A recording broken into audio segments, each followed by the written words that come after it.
Assalamualaikum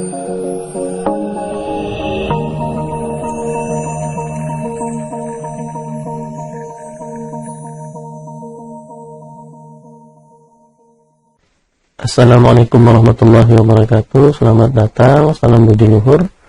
Baik, hari ini kita sudah masuk ke pertemuan keempat. Nah, di pertemuan keempat ini kita akan membahas materi mengenai variabel random, kemudian distribusi binomial. Nah, apa yang dimaksud dengan variabel random? Mungkin kalian masih ingat, di aljabar itu kita juga mengenal istilah variabel. Misalkan ada persamaan 2x min 5 sama dengan 5, misalkan berapa x-nya. Nah, x itu merupakan variabel. Tapi untuk di statistik ini, walaupun namanya sama-sama variabel, tapi dia fungsinya berbeda. Bahkan yang nggak sama variabel di statistik dengan variabel di aljabar. Nah, random variabel itu maksudnya apa? Jadi kalau random variabel ini itu adalah berasal atau diakibatkan oleh sebuah proses yang random atau acak, atau bisa dibilang itu disebabkan oleh sebuah proses random, proses yang kejadiannya itu acak dan nggak bisa dipastikan. Contohnya misal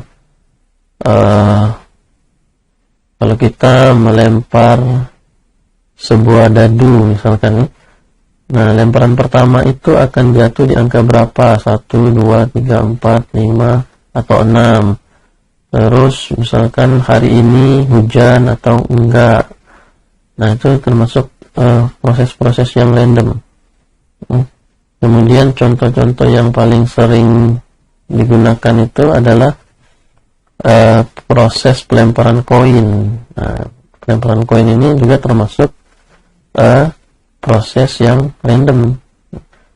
Dan ketika kita melempar koin itu kan ada dua sisi, dua sisi, depan dengan belakang. Nah, kalau kita lempar, ya kita nggak tahu nanti yang akan muncul itu ataupun sisi yang menghadap ke atas itu apa. Nah, itu disebut dengan proses random, atau proses acak. Nah, dari proses random inilah kemudian mengakibatkan adanya random variabel. Nah, kalau di statistika biasanya random variabel ini dilambangkan menggunakan huruf besar atau huruf kapital. Contohnya huruf yang umum itu menggunakan huruf X besar. Nah, itu. Jadi kalau di aljabar itu biasanya X kecil. Nah, kalau di sini biasanya kita menggunakan huruf X besar untuk melambangkan random variabel tadi.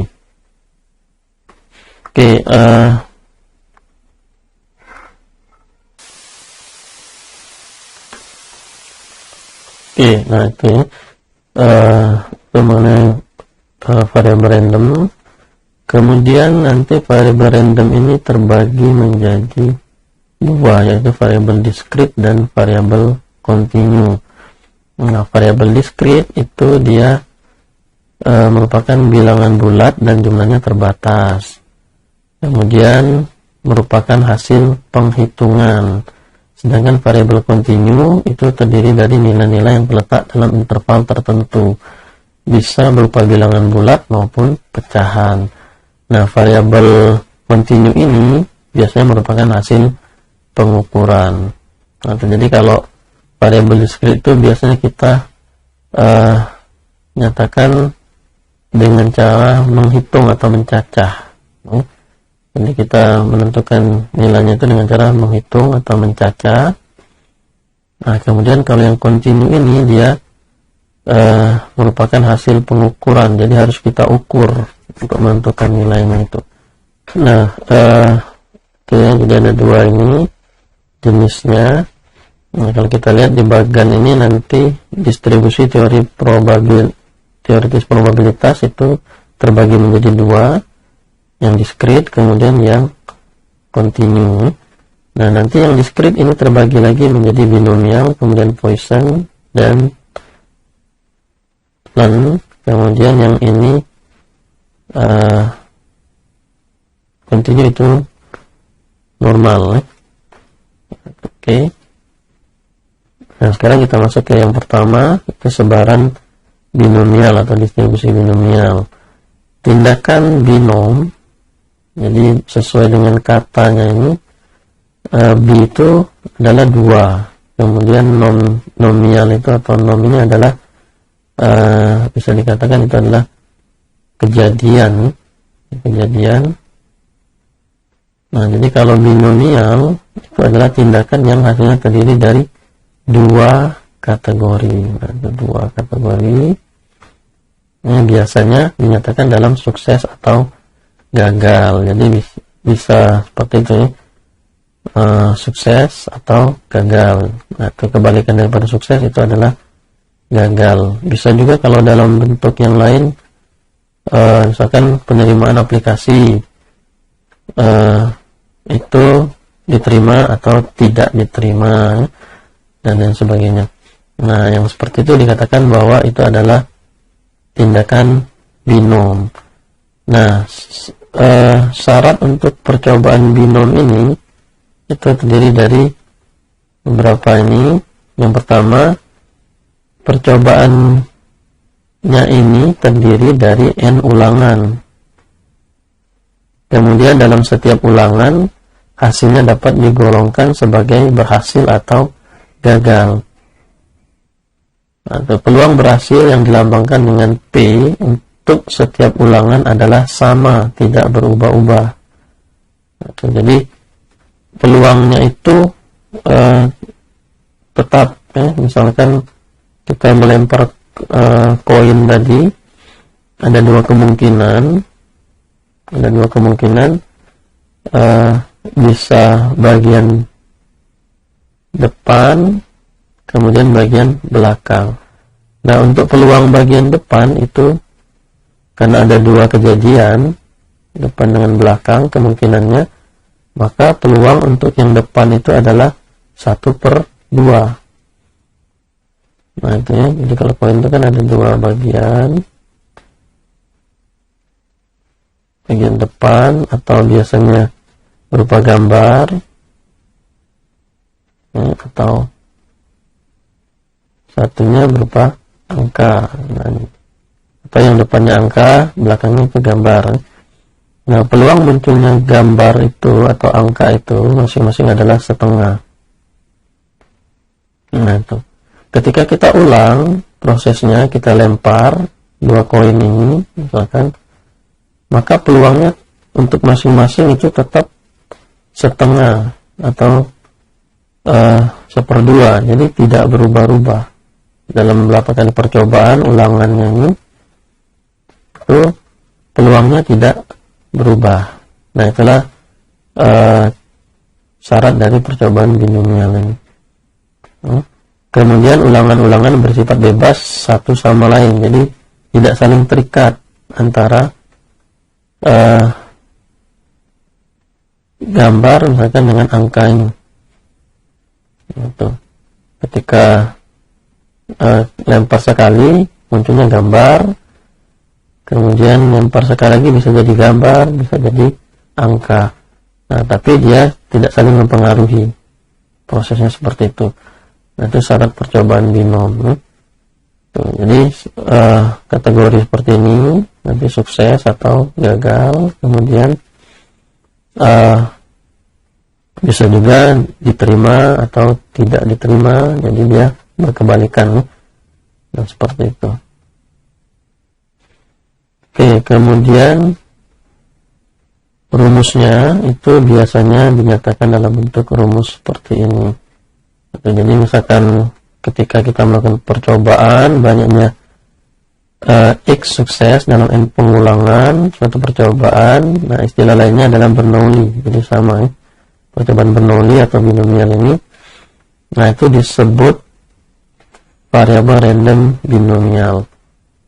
Nah, itu. Sedangkan distribusi probabilitasnya disebut distribusi binomial dan nilainya dinyatakan sebagai B to X N dengan P-nya. Nah, N ini banyaknya pengulangan, kemudian P ini peluangnya. Artinya peluangnya. Jadi X sukses, berapa banyak percobaan sukses dari berapa kali percobaan itu. Nah, itu dirumuskan dalam bentuk seperti ini. Ini dinamakan koefisien binomial. Nah, yang X ini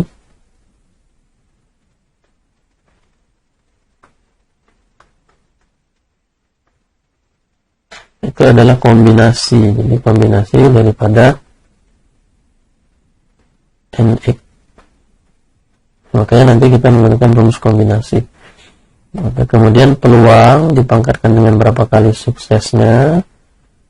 Peluang sukses.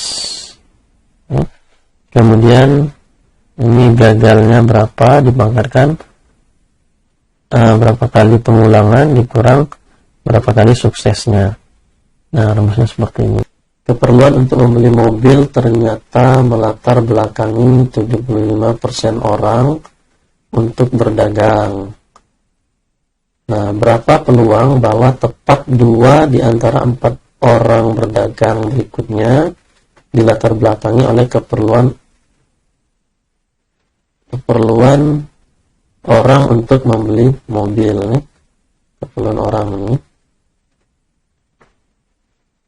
Nah, sekarang kita lihat yang mana yang N-nya, kemudian yang mana yang X-nya. Jadi kalau kita lihat di sini, N-nya itu adalah 4, 4 orang, itu. Jadi 4 kasus maksudnya. Kemudian X-nya itu adalah 2.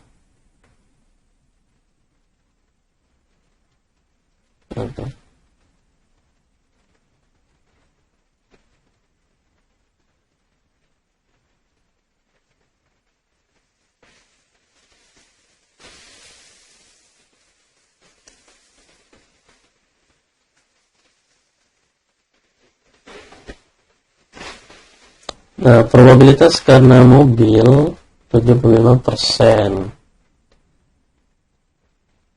Kemudian probabilitas bukan karena mobil berarti 1, ini Q-nya 1 dikurang 0,75 sama dengan 0,25. Ini 0,25. Nah, probabilitas berdagang karena mobil berarti adalah rumus yang tadi. Nah, ini kombinasi, pakai rumus kombinasi.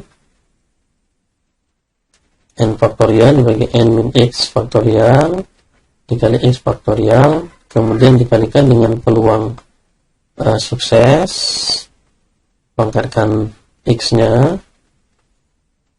kemudian peluang gagalnya dipangkatkan N dikurang X, dapatlah nilainya 0,21. Nah, seperti itu ya. Jadi untuk menentukan peluang atau probabilitas binomialnya ya, itu menggunakan rumus ini tadi. Rumus binomialnya. Oke. Nah, selain cara manual seperti ini, kita juga bisa menggunakan tabel. Ya. Jadi kita bisa menggunakan tabel binomial namanya untuk menentukan nilai probabilitasnya tadi.